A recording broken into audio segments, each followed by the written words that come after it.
மானாமதுரை ஆதனூர் கிராமத்தை சார்ந்த இளைஞர் ஆகாஷ் குடும்பத்தினரை சந்தித்து ஆறுதல் கூறினோம். அவர் மீது ஆயுதம் கொண்டு ஒரு குழுவை தாக்கிய வழக்கு பதிவாகி இருந்த நிலையில் அவரை கைது செய்த காவல்துறையினர் கடுமையாக மூர்க்கமாக தாக்கி இருக்கிறார்கள். வலது கால் எலும்பு முறுக்கப்பட்டிருக்கிறது. அந்த பாதிப்போடு அவரை மருத்துவமனைக்கு கொண்டு சென்றவர்கள் உரிய சிகிச்சை அளிக்காமல் காலம் தாழ்த்தியிருக்கிறார்கள். சிவகங்கை மருத்துவமனையிலும் அதன் பின்னர் மதுரை மருத்துவமனையிலும் அவருக்கு உரிய சிகிச்சை அளிக்கப்படவில்லை என்பது தெரிய வருகிறது. அவரை கைது செய்ததற்கான பின்னணி அந்த சம்பவமாக இருந்தாலும் கூட அவர் ஏற்கனவே இங்கு கள்ளச்சாராயம் போதைப் பொருள் விற்பனை செய்யக்கூடியவர்களை எதிர்த்து சில நடவடிக்கைகளில் ஈடுபட்டிருக்கிறார். அவர்கள் தந்த புகாரின் அடிப்படையில் காவல்துறையினர் இந்த இளைஞரின் மீது கடும் ஆத்திரத்தில் இருந்த நிலையில் 2 பேரை கைது செய்ததில் ஆகாஷை மட்டும் தனிமைப்படுத்தி அவர் கால் எலும்பை உடைத்திருக்கிறார்கள். இரு தரப்புக்கிடையிலே நடந்த மோதலில் அவர் மீது வழக்கு தொடுக்கப்பட்டிருந்தாலும் அவர் கால் எலும்பை உடைப்பதற்கு அவர் கள்ளச்சாராயத்தை இந்த பகுதியில் எதிர்த்திருக்கிறார் என்பதுதான் உண்மை என்று தெரிய வருகிறது.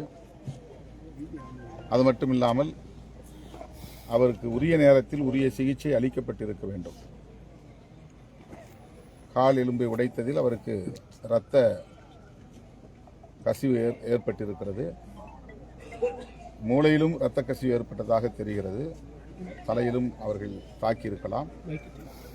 ஆனால் அதற்குரிய சிகிச்சை சிவகங்கையிலும் அளிக்கப்பட்டதாக தெரியவில்லை, மதுரையிலும் அளிக்கப்படவில்லை. உடனடியாக அவருக்கு ரத்தம் ஏற்றிருக்க வேண்டும்.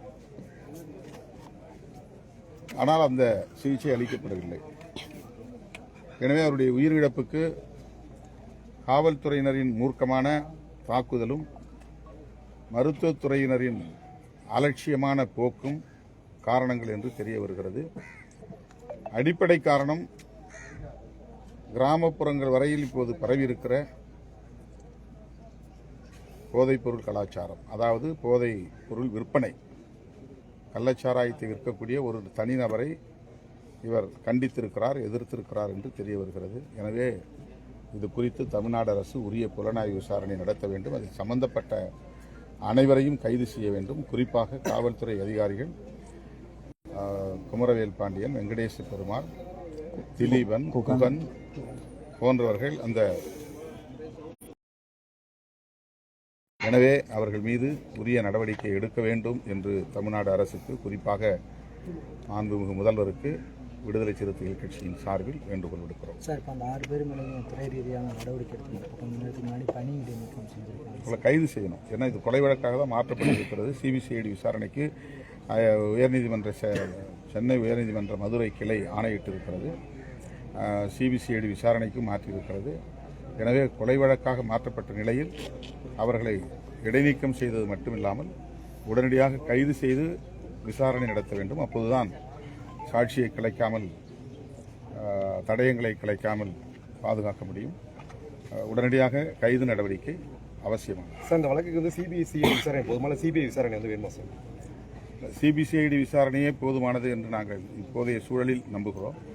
இந்த விசாரணை போகும் போக்கை பொறுத்து அடுத்து எங்கள் கருத்தை தெரிவிக்கிறோம். சார், தமிழ்நாட்டில் எஸ்சி எஸ்டி சிறப்பு சட்டம் இருக்குது. ஆனால் தொடர்ந்து தமிழ்நாட்டில் பட்டியலினரை சேர்ந்து தொடர்ந்து கிராமங்கள் அதிகமாக தாக்குறாங்க. இது எப்படி சார் நீங்கள் பார்க்குறீங்க? ஆனால் நீங்கள் திமுக கூட்டணி கட்சியில் இருக்கீங்க. ஆனால் இப்போ இந்த கடந்த ஒரு 5 வருஷத்தில் பட்டியலினர் கடுமையான தாக்குதல் கிராமத்தில் குறிப்பாக நிறையா தாக்குதல் நடத்துகிறாங்க சார். அதை எப்படி சார் நீங்கள் பார்க்குறீங்க?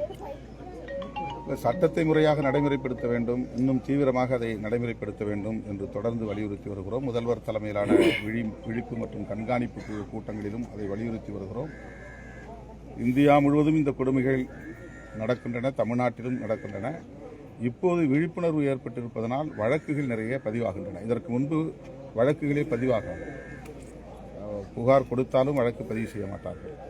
அதனால் அப்போது நடக்கவில்லை என்பதை போன்ற ஒரு தோற்றம் இருந்தது.